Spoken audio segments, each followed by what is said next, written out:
I had on the desk an old-fashioned milking stool. And it had come to me through my father, and it had come to him through a business partner of his. And on the top of this platform, it stands about that high, and it has 3 legs. And the first 2 are in the front, and the third one is in the middle and the back, and they're splayed. And a farmer who was milking his cow would grab that back leg and sort of just stick it up under his behind as he sat down to milk a cow. This was in the old days when they did it by hand.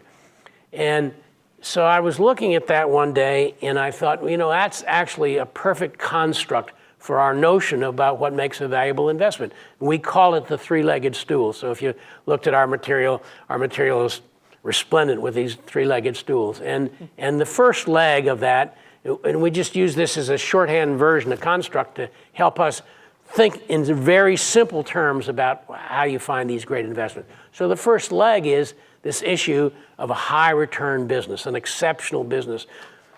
MasterCard is an exceptional business. The average business earns, call it 8% after tax on earnings, and MasterCard earns 34%. That's exceptional.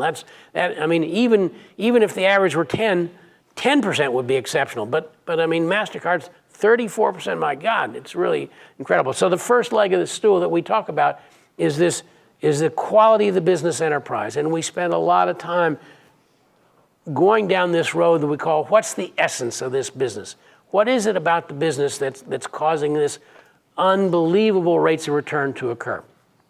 The second leg of the stool then goes into the operations. It has to do with the people who run the business. And the shorthand version of that is we want them to have both skill and integrity. But what we say is that they've got a demonstrated record of being just killers at operating their business. But in addition to that, they treat us as partners even though they don't know us.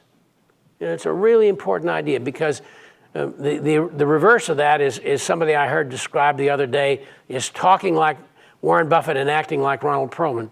And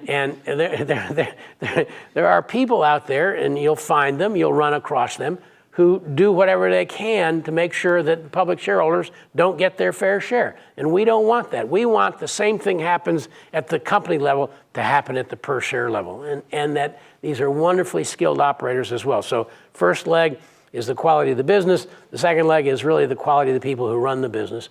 And then the third leg is the issue that really helps create the value, and that's the reinvestment.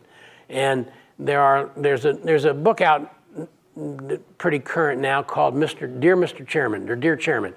And it's about activists and companies and trying to change the behavior of companies typically because of their reinvestment histories.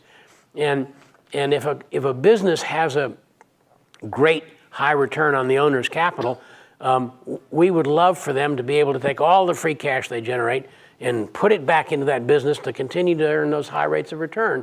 It's way more efficient than paying us a dividend, all of those things, and that's what creates the compounding effect. The really great thing about compounding, I tell people, is, you know, if you have a stock that's gone up 10 times, the next time it doubles, it's gone up 20. And the next time it doubles, it's gone up 40 times. What? You know, compound interest and compound return is just, it's staggering. Actually, I have a correspondence with Warren Buffett about this, and he always has said, as it relates to compounding, either you get it or you don't.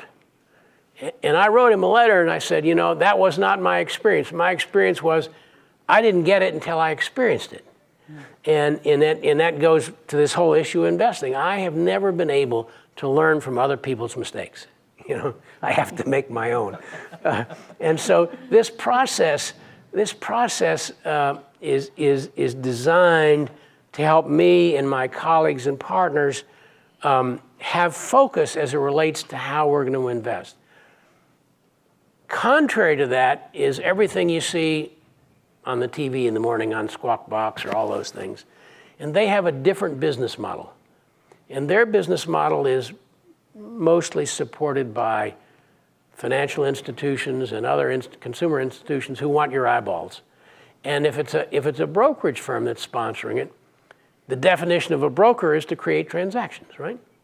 You're advertising people, they want to create transactions, right?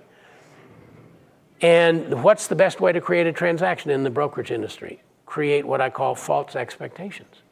And the false expectations are the notion that